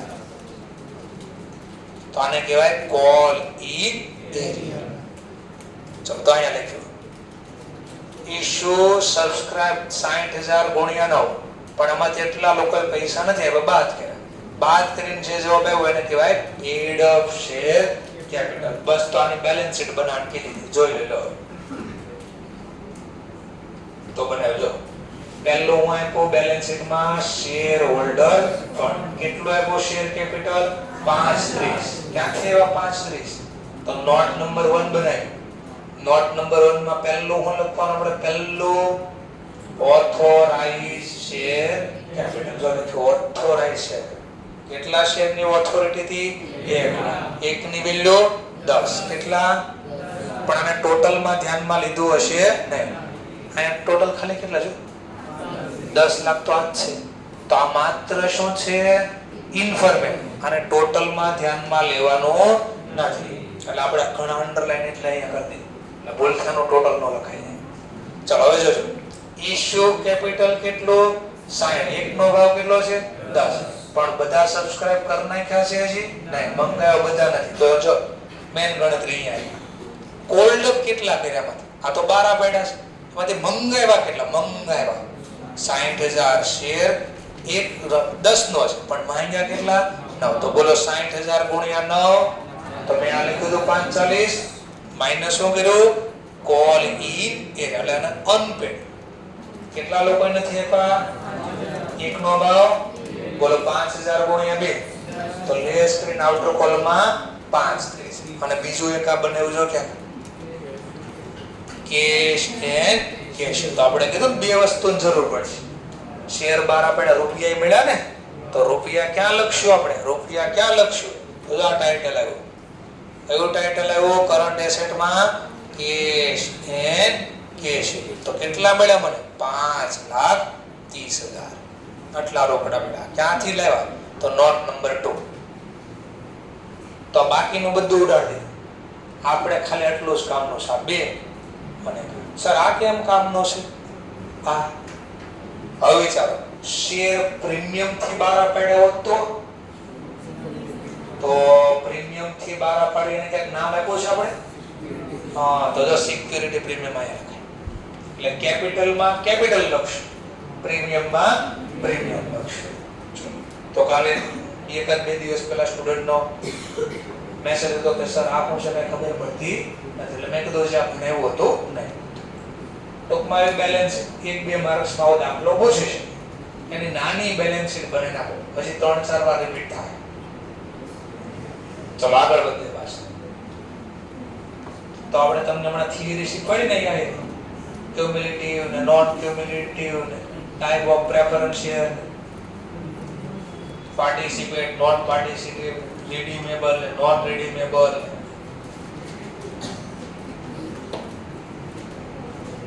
ચલો હવે આવી ટોપિક ઉપર. ચલો પહેલો દાખલો ઇલુસ્ટ્રેશન નંબર 2. આવા દાખલા તમને ભૂલથી પણ પૂછશે નહીં. તમારી ધારણા ન રાખી કે આવો ભૂલથી પણ આવી જાય. ચલો આ ખાલી સમજાવવાનો ટોપિક છે. શું કહે છે? શો હંમેશા લાસ્ટ લાઈન પહેલા રીડ કરો. Last line show journal entry in book of, અમે તો પહેલા ટાઇટલ લખી દે ઇન બુક ઓફ. કંપનીનું નામ આપ્યું એટલે પણ ખાલી કંપની. ચલો કંપનીએ ઇન્વાઇટ કર્યો એટલે આઈપીઓ બહાર પાડ્યો. કેટલી અરજીને આઈપીઓ માટે? 10,000. એકનો ભાવ તો મેં કીધું 10 હોય 5 હોય 20 હોય 50 100 હોય જે હોય. તો આનો ભાવ એકનો કેટલો છે? 50. કઈ રીતે આપજો? પેયેબલ એટલે ચૂકવજો. એપ્લિકેશન વખતે 15, અલોટમેન્ટ ફાઇનલ કોલ કરો સરવાળો 15 20 15 તો 50 આ રીતે માંગ્યા. એપ્લિકેશન રિસીવ કેટલા શેર ની થાય? 10. કેવો subscribe? Fully subscribe. all the applicant are allotted number of share they have applied. જેટલા એપ્લાય કર્યા એ બધા જ આપ્યા એવું કહે છે. for an installment was money was duly received મતલબ જે તારીખે માંગ્યા એ તારીખે બરાબર મળી ગયા, કોઈ બાકી નથી રાખ્યું. લોની જર્નલ લખવાની આવડે છે? અરજીની journal bank account debit to share 10,000 multiplied by 50 થઈ ગયા 15 છે ને અરજી વખતે. 10,000 ગુણ્યા 15 ચલો 150. શેર આપો. ચલો હવે share application account debit to equity share premium છે, ઓવર સબસ્ક્રાઇબ છે અને તો શેર છે બધું કેપિટલ જ છે. 10,000 ગુણ્યા 15. અલોટમેન્ટ ડ્યુ કરીએ. પહેલા પૈસા કે share? Share allotment account debit to equity share રૂપિયા 10,000 ગુણ્યા 20. પૈસા બધા એમ દીધા છે. પૈસાની જર્નલ લખી bank account debit to share allotment 10,000 ગુણ્યા 20. ફાઇનલ કોલ ડ્યુ કરો. Share final call account debit to equity share 10,000 ગુણ્યા 15 શેર આપી દીધા. Share final call account debit to bank account debit to share final પૈસા મળી ગયા. લોની journal દેખાડ. તો હું કેમ કાઉન્સમાં ગણતરી દેખાડતો એ ગણતરી દેખાડ. તો આરજીની જર્નલ, આરજીના શેર એલોટ કર્યાની જર્નલ, અલોટમેન્ટ ડ્યુ કર્યાની જર્નલ, અલોટમેન્ટના પૈસા મળ્યાની જર્નલ, આ ફાઇનલ કોલ ડ્યુ કર્યો એની જર્નલ અને પૈસા મળ્યાની જર્નલ. એટલે ફુલ્લી સબસ્ક્રાઇબ તમને આવડે. હવે અંડર સબસ્ક્રાઇબ કોને કહેવાય? અંડર સબસ્ક્રાઇબ એપ્લિકેશન પૂરી રિસીવ થાય. કઈ સેબીનો નિયમ યાદ આવે છે? કેટલા ટકા સબસ્ક્રાઇબ થવું પડે? 90% સબસ્ક્રાઇબ ન થાય તો કેન્સલ. IPO cancel. જો આ વખતે 100 રૂપિયા ફેસ વેલ્યુ રાખી છે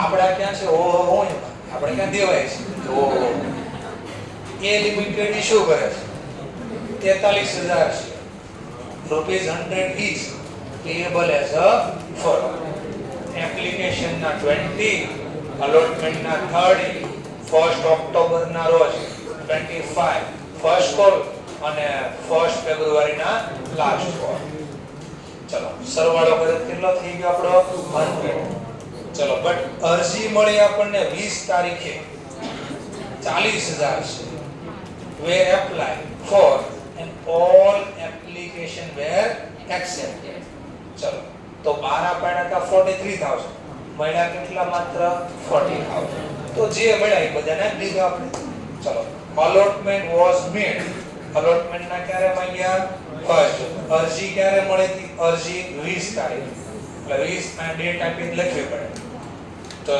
ચલો પહેલા 12 પડ્યા હતા એના આટલી તારીખે એપ્લાય કર્યા છે અને મળી ગયા ને એક્સેપ્ટ allotment આ તારીખે ફર્સ્ટ કોલ આ તારીખે ફાઇનલ કોલ આ તારીખે ચલો છેલ્લી લાઈનમાં ક્યાંક કીધું છે all sum એટલે રૂપિયા due on allotment receive on 15 allotment ના બધા પૈસા ક્યાં મળી ગયા તમને 15 જુલાઈ અને ફર્સ્ટ કોલ ના રૂપિયા મળી ગયા 20 એટલે માંગ્યા તારીખે મળ્યા તારીખે પછી ફાઇનલ કોલ ના રિસીવ ક્યારે થયા છે તો 20 ઓક્ટોબર સોરી ફર્સ્ટ કોલ ના મળી ગયા 20 ઓક્ટોબર જર્નલાઇઝ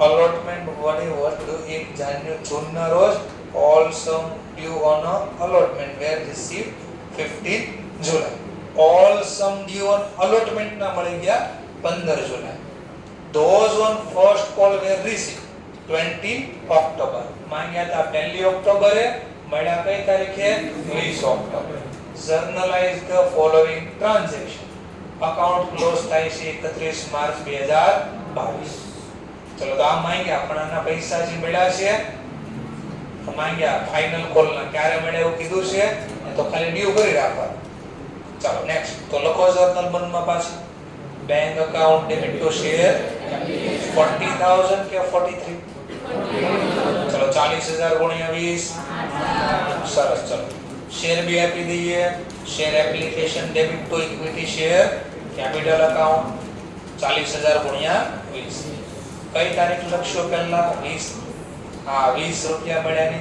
20 મે ના રોજ ચલો પછી અલોટમેન્ટ ડ્યુ કરો તો અલોટમેન્ટ ના કીધું 1 જૂન ના રોજ તો 1 જૂન લખવાનું ડેટમાં share allotment account debit to equity share capital account 40000 ગુણ્યા 30 અને ના પૈસા મળ્યા ક્યારે 15 જુલાઈ તો 15 જુલાઈ લખવાનું ડેટમાં 15 જુલાઈ bank account debit to share allotment તો પહેલો હપ્તો માંગો ફર્સ્ટ ડેટ કઈ લખશો first October share first call account debit to equity share capital 40000 multiply by 25 10 છેલ્લેથી ત્રીજી બેંચ કન્ટિન્યુ ડિસ્કશન ચાલુ છે આખી બેંચ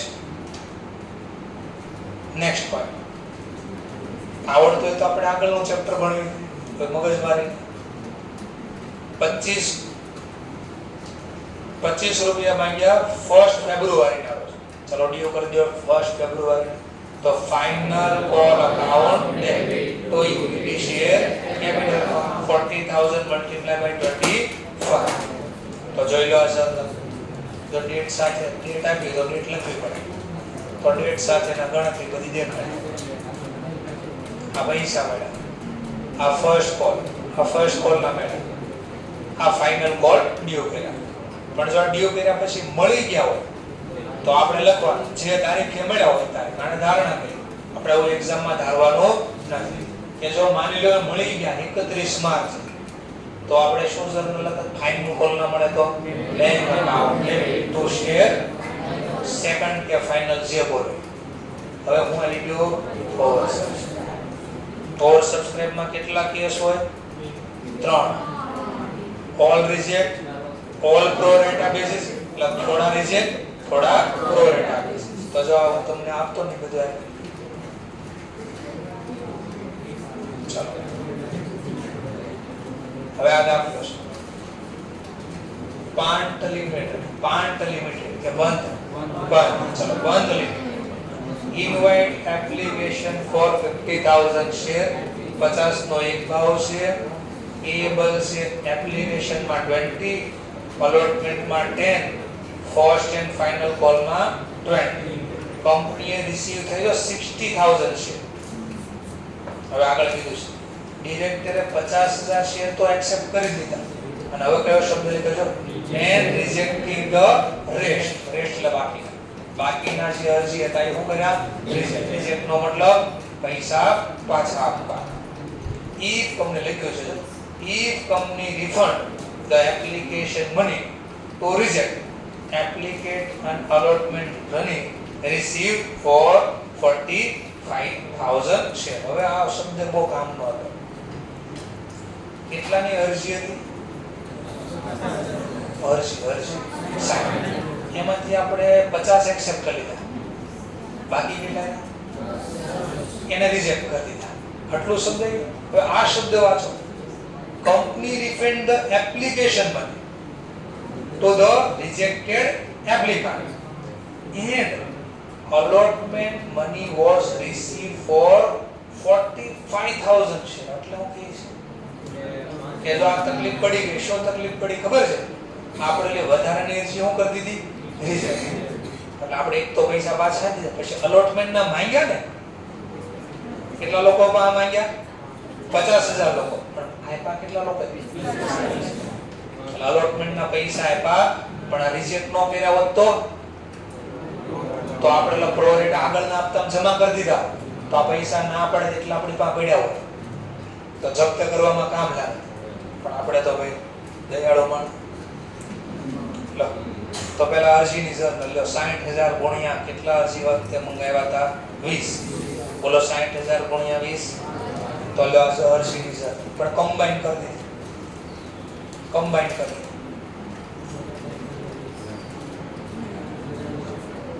ચલો શેર એપ્લિકેશન ડેબિટ શેર માત્ર કેટલા 50000 ગુણ્યા 20 અને વધારાની અરજી કેટલી હતી 10000 ગુણ્યા 20 તો એ પાછા નીકળ્યો તો અલોટમેન્ટ તો પૂરી રકમથી ડ્યુ થાય share allotment account debit to equity share capital પણ પૈસા મળ્યા કેટલા લોકોમાંથી 45000 ગુણ્યા 10 હા તો મળ્યા જો 450 નથી મળ્યા એના કયા નામે લખી શકો ઓલ ઇન જો એ ખાતો મેન્ટેન ન કરવો હોય તો ખાતું બેંક અકાઉન્ટ ડેબિટ તો ઇક્વિટી શેર રૂપિયા 4,50,000 ચલો હવે જો આવલો દાખલો કે બંને શેર બહાર આવે ઇક્વિટી અને કોઈ ફરક પડશે નહીં માત્ર કેટલો ચેન્જીસ ઇક્વિટી લખતા ના બરાબર જો કોઈ ચેન્જીસ છે નહીં ચલો ઇક્વિટી તો શીખી ગયા આપણે હવે આપણે પ્રેફરન્સ શેર જોઈએ દિલ્હી આર્ટવેર લિમિટેડ ઇશ્યુ 50000 ઇક્વિટી આપણે ઇક્વિટી નું કામ નથી એકની વેલ્યુ કેટલી છે 100 ચલો પછી કે 1 લાખ પ્રેફરન્સ શેર ઇશ્યુ કરે EBA કેટલા રૂપિયાનો છે 100 share capital was to collected as a પૈસા કઈ રીતે કલેક્ટ કર્યા અરજી વખતે પ્રેફરન્સ શેરના 20 અલોટમેન્ટ વખતે 30 ફર્સ્ટ કોલ વખતે અને ફાઇનલ કોલ વખતે 30 આની જર્નલ લખવાની છે તમારે એવું કીધું છે તમને all share were subscribed final call was received on 42000 equity share અને 88000 શેર ફોર અ કયા હપ્તાની વાત કરે ફાઇનલ એટલે શું છે તો અરજી ના મળી ગયા અલોટમેન્ટ ને મળી ગયા ફર્સ્ટ કોલ ને પૂરા મળ્યા પણ ફાઇનલ કોલ વાળે બધા આપ્યા નથી પ્રિપેર કેશ બુક બધો કેશ બુક બનાવવાની તો હવે પૂરું અને બીજું and journalize the remaining transaction in book of company પહેલાનો મતલબ સમજો કે પ્રિપેર કરો cash book and journalize the remaining transaction આ સેન્ટેન્સ ઓકે તો તમે સબસિડરી બુક કાઈ શીખ્યા સબસિડરી બુક કાઈ શીખ્યા તો કેશ બુક માં શું લખાય ઓનલી કેશ ટ્રાન્ઝેક્શન. એની સિવાયની નોંધ ક્યાં થાય? જર્નલ પ્રોપર મોકલ્યા છે, જર્નલ પ્રોપર. હા, તો અરજી મળે એને આપણે ક્યાં નોંધ કરીશું? જર્નલ પ્રોપર કે cash book? Cash book both હતી. કેશ બુક બોથ હતી. બોથ લખ્યું ઈ જેની જર્નલ હતી, લખ્યું ઈ જેનું અકાઉન્ટ. તો એક આરે બે બની ગયા. જો ચલો, અરજી મળે તો હું જર્નલ બોલવીશ, મનમાં વિચારો. કેશ અથવા બેંક અકાઉન્ટ અને સામેનું નામ શું બોલવી? Share application. જો અહીંયા લખ્યું શેર એપ્લિકેશન. કેટલા હતા? બે આવશે. ઇક્વિટીના જોઈ લઈ, પ્રેફરન્સ 2 રૂપિયા ધારે જોઈ લઈ. બોલો 50,000 ગુણ્યા 25 અને પ્રેફરન્સ 1 લાખ ગુણ્યા 20. હા, તો જો 2 રૂપિયા અહીંયા લખ્યા છે. આ અરજીના લખ્યા, એપ્લિકેશનના આ પ્રેફરન્સ દેખાઈ ગયો. ચલો, હવે આની સિવાયની જર્નલ કઈ? અરજી તો મળી ગઈ, હવે પછીનું ટ્રાન્ઝેક્શન શું થાય? શેર આપણે આપવા પડશે ને. ચલો, શેર અલોટની journal, share application account debit to equity. Equity આપું ને ઇક્વિટી, પ્રેફરન્સ શેર આપું ને ઈ નોંધ આમાં નહીં દેખાય. કેમ ન દેખાય? અને કેશ બુક છે, રોકડામાં તો ઇન્વોલ્વ હોય આમાં. જે જર્નલ બોલ્યો હવે જે બોલ્યો ના, શેર અલોટ કર્યા એની જર્નલમાં કેશ હતા ક્યાંય નહીં, તો એની જર્નલ અલગ દેખાડશે. જો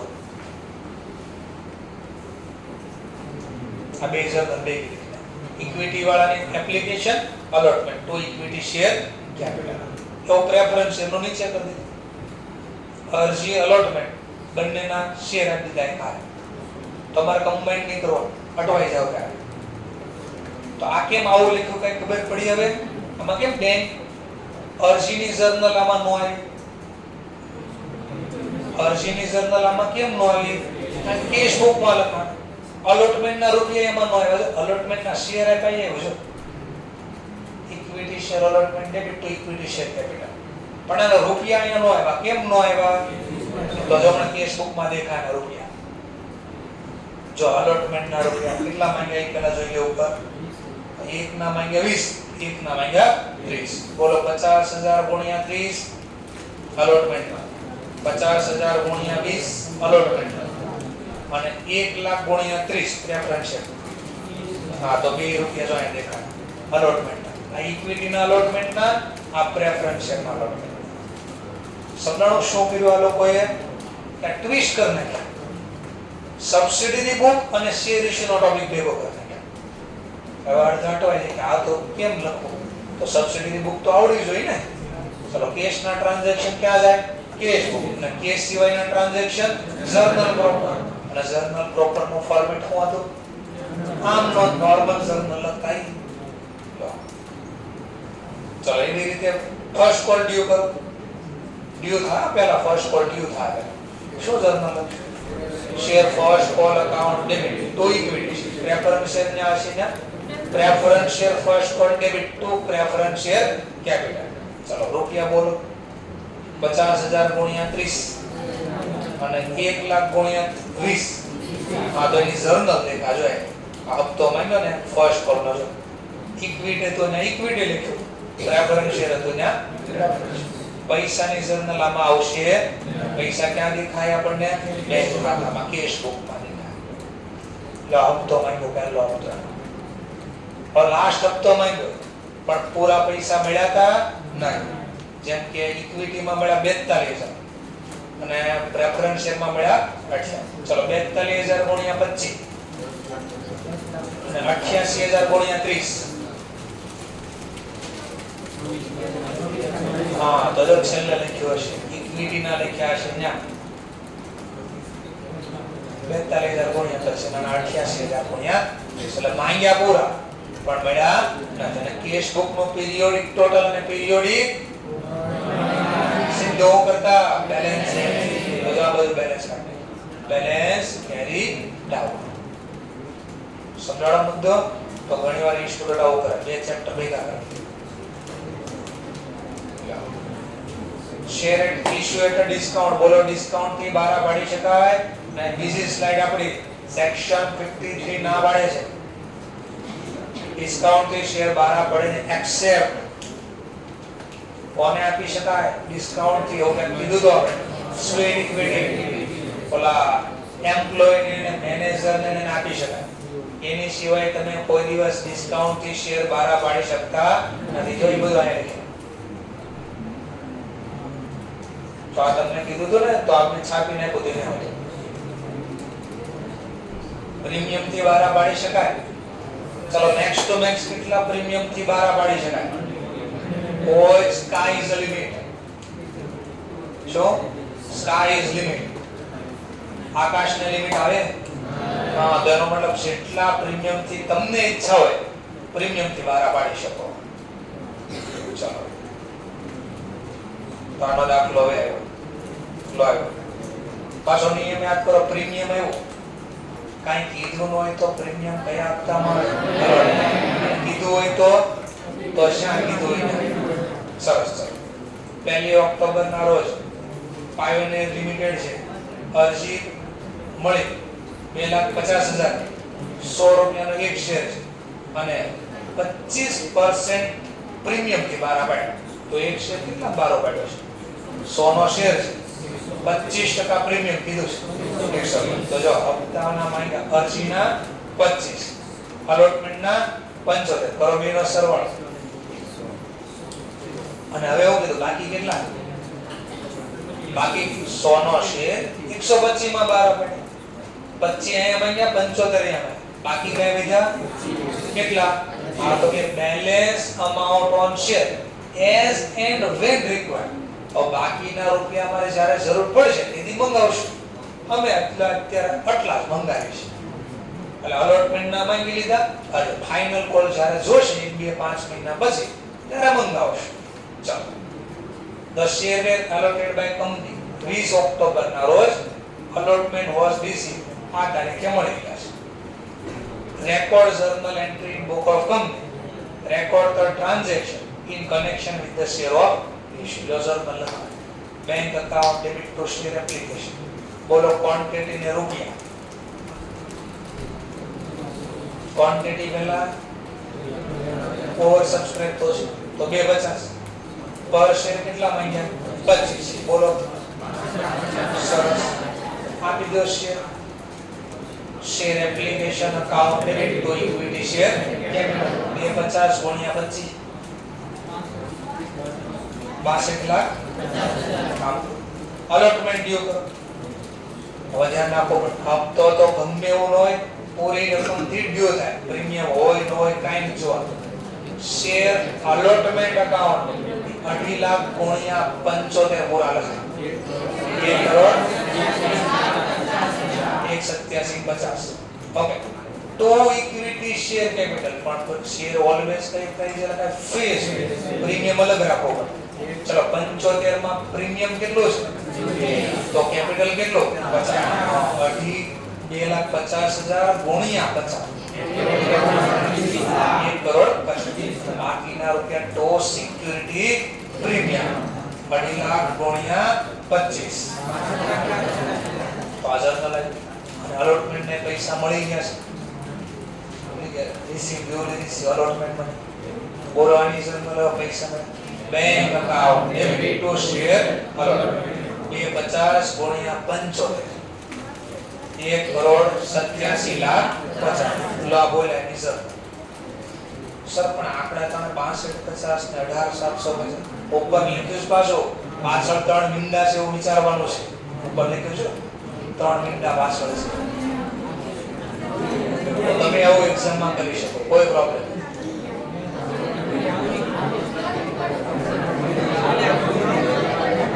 પૈસા બધા મળી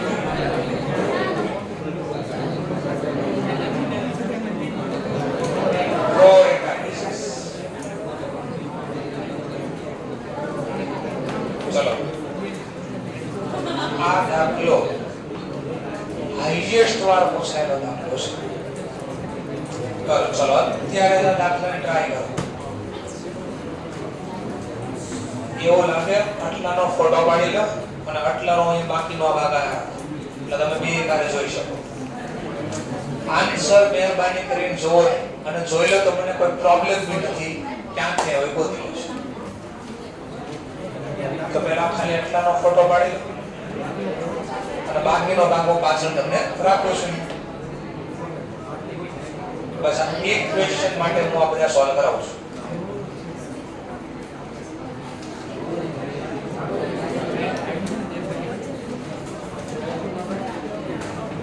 બોક્સ લાયો, બોક્સ માંથી જો બોક્સ નથી લેવા યાદ નથી જો.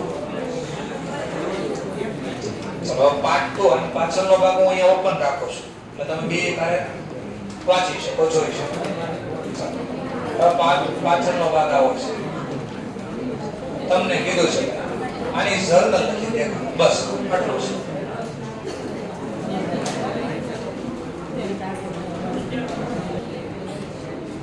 ચલો ક્વેશ્ચન સમજવાનો પહેલા પ્રયત્ન કરીએ.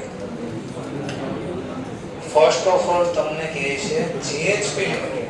આ ઘરે છે બે વાર ક્વેશ્ચન જોઈ લેજો. આજને આજ હાઈએસ્ટ ક્વેશ્ચન પૂછાયેલો છે. Illustration number 7. GHP limited is a company with a authorized share capital. Authorized share capital કેટલું છે? 10 lakh. In equity share of rupees 10. 10 lakh share છે. એક શેરની કિંમત કેટલી છે? 10 રૂપિયા. Of which કે જેમાંથી 6 lakh share has been issued and fully paid up 30 જૂન 2021. 2021 માં આવું એક થઈ ગયું છે. 10 લાખની ઓથોરિટી હતી, એમાંથી ઓલરેડી કેટલા શેર બહાર પાડી દીધા? 6 લાખ. હજી કેટલા બાકી? ચલો હવે મને company propose make a further issue. Further એટલે હજી વધારે બહાર પાડવા છે. 6 તો બહાર પાડી દીધા, એનો કોઈ પ્રોબ્લેમ નથી, એ તો કામે પૂરો થઈ ગયું છે.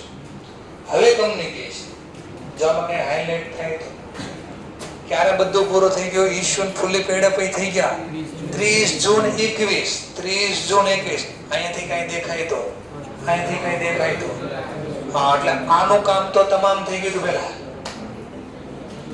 ફર્ધર જે ઇશ્યુ કર્યા, કેટલા ફર્ધર ઇશ્યુ કર્યા? 1 લાખ. એકનો ભાવ કયા ભાવે બારા પડ્યા? 14. તો પ્રીમિયમ થી બારા પડ્યા. અરેન્જમેન્ટ ફોર ધ પેમેન્ટ બી. આનું અરેન્જમેન્ટ કેમ કર્યું? તો કહે છે 2 રૂપિયા ક્યારે આપશો?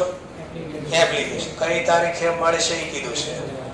ચલો બીજું કહે છે અલોટમેન્ટ ના માંગ્યા કઈ તારીખે, અને ફર્ધર પછી પાછા માંગ્યા 5 રૂપિયા including the premium to the payable. Allotment વખતે આટલો પ્રીમિયમ હશે. આ final call balance to be made. Money receive થઈ ગયા. ચલો તો શેરની કિંમત કેટલી છે? 12 કેટલામાં પડ્યા? અરજી વખતે, અલોટમેન્ટ વખતે બોલો બેનો સરવાળો 14 માંથી 7 તો મળી ગયા, હજી બાકી તો બાકીના બેલેન્સ, બાકીના ફાઇનલ કોલના 7 રૂપિયા આ તારીખે માંગ્યા. આટલો ખબર પડી ગઈ. કેટલા શેર બારા પડ્યા? 7 લાખ નથી, 6 લાખ નથી. 6 લાખ તો હિસાબ પૂરો થઈ ગયો. 1 લાખની વાત થઈ. કેમ અટવાડી તા ખબર પડી ગઈ પહેલા. ચલો બીજું 1 લાખની સામે અરજી મળી 3,55,000 છે. તો વધારાની અરજી કેટલી કહેવાય? આનો શું કરવાનું? તો તમને અલગ અલગ કેસ આપ્યા કે 3,50,000 માંથી પહેલું એકની અરજી કેટલી છે? રિસીવ અલોટમેન્ટ ઇન અ ફૂલ. જેટલા માંગ્યા એટલા આપ્યા. માંગ્યા કેટલા ભાઈ? આપ્યા કેટલા ને? 5. આનો 1 રૂપિયા નાનો પાડ્યો. ચલો બીજા એપ્લિકાન્ટ. હવે બીજા અરજી કેટલી કરી છે? રિસીવ અરજી મળે.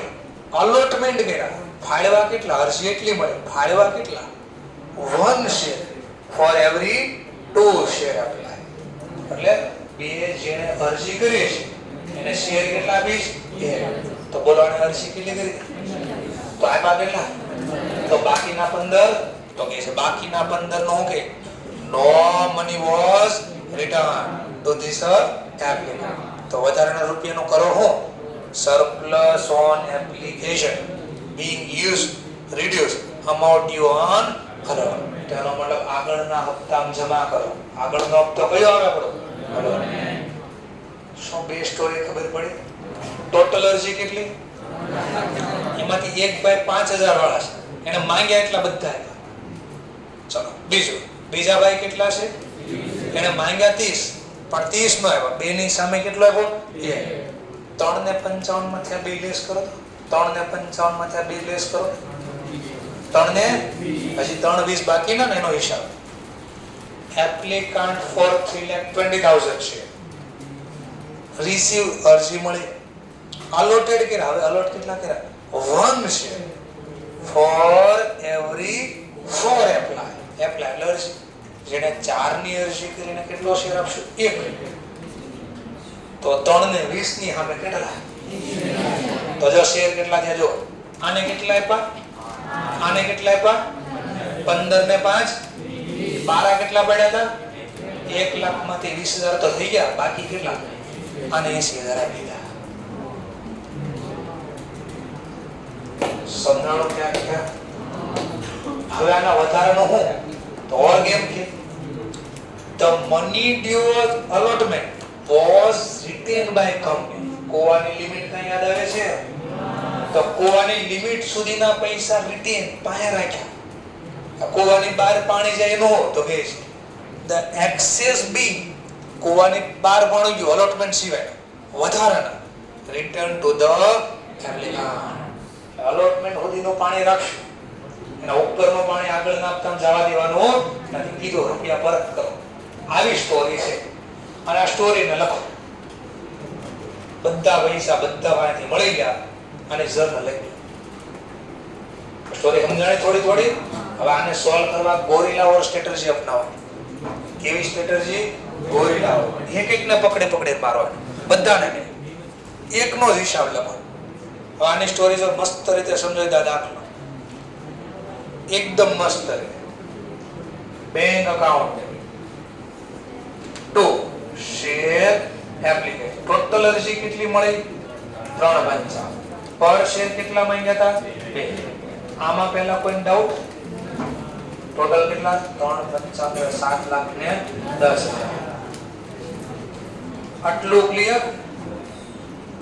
હવે આનો આન્સર તમે બુકમાં જોઈ લો તો ખબર નહીં પડે ક્યાંથી આવ્યા. 7 ને 10 આવી ગયા. આ કેમ લખ્યું કેમ ખબર પડે? હવે એનો એકદમ ઈઝી રીતે સમજાવું છું. આ સેકન્ડ જર્નલ નો આન્સર. ચલો સેકન્ડ જર્નલ જો ગોરિલા or strategy. Share application account debit. ચલો આ ત્રણેયને હું ક્વોન્ટિટી અલગ કરી દઉં. 3,55 ના ભાગ પાડ દઉં. એક ભાઈ પાસે 5,000 છે, એને 2 રૂપિયા માંગ્યા હતા. એક ભાઈ પાસે 30,000 શેર છે, એને બી 2 રૂપિયા માંગ્યા છે કે 2 રૂપિયા શેર આપજો. અને એક ભાઈ છે 3,20,000, એને બી મને માંગ્યા છે 2 રૂપિયા પ્રમાણે. એટલે 7 ને 10 લખ્યા કે પેલા આટલું ખબર પડ્યા 7 ને 10 આ રીતે આવ્યા. એટલે આનો હિસાબ લખો. 3,55 માં એક 5,000 છે, 3,55 માં એક 30,000 છે, 3,55 માં એક 3,20,000. આટલો ખબર પડી? હા કે ના બોલતા રહેજો. ચાલો હવે આને શેર આપો. પહેલાને શેર આપો. પહેલાને 3 દાખલામાં કીધું જ છે. પહેલાનું શું કર્યું? પહેલાનું શું કર્યું? 5,000 રિસીવ અલોટમેન્ટ ન ફૂલ પૂરેપૂરા આપો. ભાઈ તારો હિસાબ પૂરો જા.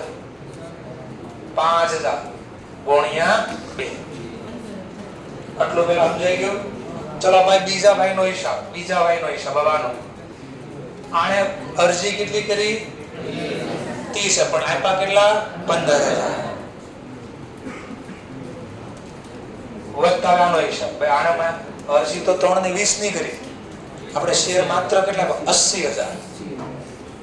80,000 ગુણ્યા 20 સોરી 2.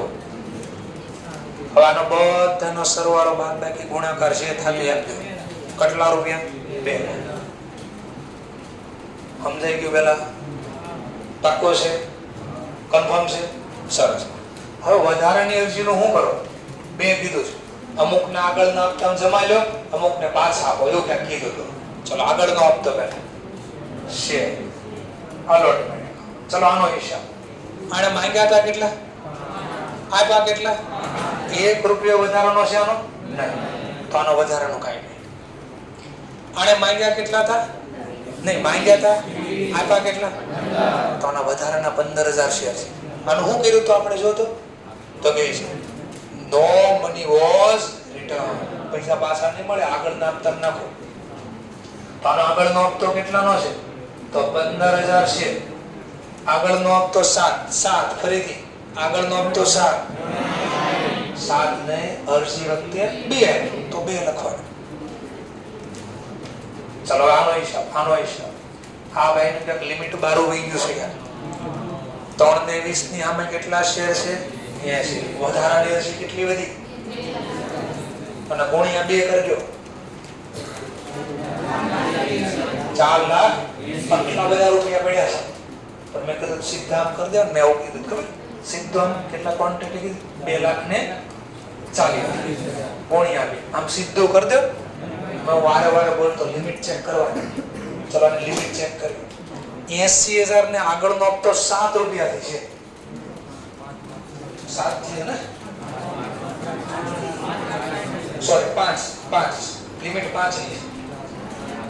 ચલો તો 240 સોરી 80,000 ગુણ્યા 5 પણ આને કઈ હવે હું આમ લખી દઉં સીધા 240 ગુણ્યા 2 હોવાનું બહાર માની રહી છે. તો આના મેક્સિમમ કેટલા લખીશું? તો આપણી પાસે આના પૈસા તો આવ્યા 4 ને 40 પણ બધા આગળના હપ્તા જવા દેવાના નથી. માત્ર આમાંથી કેટલા આગળના હપ્તા જવા દે 4 લાખ ઉપરનો છે એટલે અહીંયા 4 લાખ સીધા.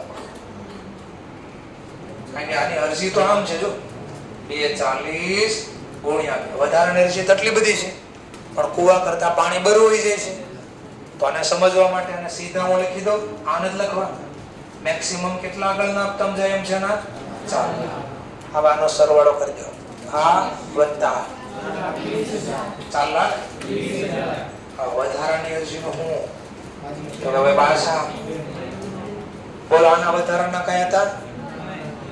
આના વધારાના તે ક્યાં નથી દીધા બરાબર પાછા આના વધારાના શેર આપ્યા વધારાના આગળના હપ્તા નાખ્યા તોય જે વધે છે ટોટલ. અને આના કાઈ નથી આના બે કાઈ આના ટોટલ મળ્યા હતા વધારાના કેટલા 4,80,000 એમાંથી શેરના કેટલા આપ્યા 4 તો હજી કેટલા પડ્યા છે ભાઈ 80,000 ના આપ્યા પાછા. લો જોઈ લો આન્સર. લો equity share capital 2 lakh share allotment 4 ને 30 તો બેંક 80,000 થઈ ગયું. પાકો છે સરસ. લો તો આવડી ગયું તમને હોશિયાર થઈ ગયા. ચલો અલોટમેન્ટ ડ્યુ કરો. Share allotment account debit to equity share capital અને ટુ સિક્યુરિટી પ્રીમિયમ થી 12 પડ્યા ને. હવે અહીંયા કેટલા લખો 240 લખો 3 લાખ લખો 30,000 320 1 હવે ફૂલી સબસ્ક્રાઇબ. એક શેર હપ્તો કેટલાથી ડ્યુ થાય 5 બોલો લાખ ગુણ્યા 5 પણ આ પ્રીમિયમ છે 5 માં 4 રૂપિયા પ્રીમિયમ છે તમારા તો 1 રૂપિયો કેપિટલ છે અને 1 લાખ ગુણ્યા 4 તમારું પ્રીમિયમ છે. એટલું સમજાઈ ગયું. હવે પૈસા લેવાના છે. Bank account debit to share allotment account બરાબર જોજો. ગોરિલા વર્ક સ્ટેટસ આના 1 રૂપિયા આગળના હપ્તા જમા છે તો એ બધા માંગ્યા એટલા પૂરા આપશે. 5,000 ગુણ્યા પૂરા આપશે. ધ્યાન દીજો આની પાસેથી માંગ્યા કેટલા 15,000 ગુણ્યા 5 પણ એમના જમા છે 15,000 ગુણ્યા 2 જમા. તો બોલી દો એટલું પહેલા 15,000 ગુણ્યા 5 માંગ્યા 15,000 ગુણ્યા 5 બોલો 15,000 ગુણ્યા 5 75 માંગ્યા પણ એ આપે 75 કેમ નો આપે કે જો આ જમા જોઈ તમારા અલોટમેન્ટમાં જમા છે કેટલા જમા છે તો આ 30 બાદ કરીને આપશે. હવે આની પાસે માંગ્યા 1 રૂપિયો આપે કેમ નો આપે? આના બધા જમા જો ઉલટાના પાછા આપ્યા લોનો સરવાળો બાદ બાકી કરીને આપ્યા 5,000 ગુણ્યા 2 અને આમાંથી આ લેસ કરીને આપ્યા કેટલા 55 55 આપે ધેટ્સ ઓલ. જો 5,000 ગુણ્યા 2 75,000 માઈનસ 30 અને પછી એનો સરવાળો 55 ને ઓકે પછી ના પાડે જો આને 10,000 લખ્યા ગયા પણ અહીં એક મિસ્ટેક થઈ છે 5 રૂપિયા હા 5 રૂપિયા 5,000 ગુણ્યા 5 25,000 અંદરથી આન્સર જોઈને બોલતા હોય તો ખોટો પડે 75,000 માઇનસ 30 બોલો 75,000 માઇનસ 30 હવે આનો સરવાળો આપી દો લો 70,000 લો દાખલો બોલો લો અલોટમેન્ટ મને ડ્યુ કર્યા અને અલોટમેન્ટ ના પૈસા મળ્યા 70,000 That's all. તો thank you very much next લેક્ચરમાં આપણે પાછા મળીશું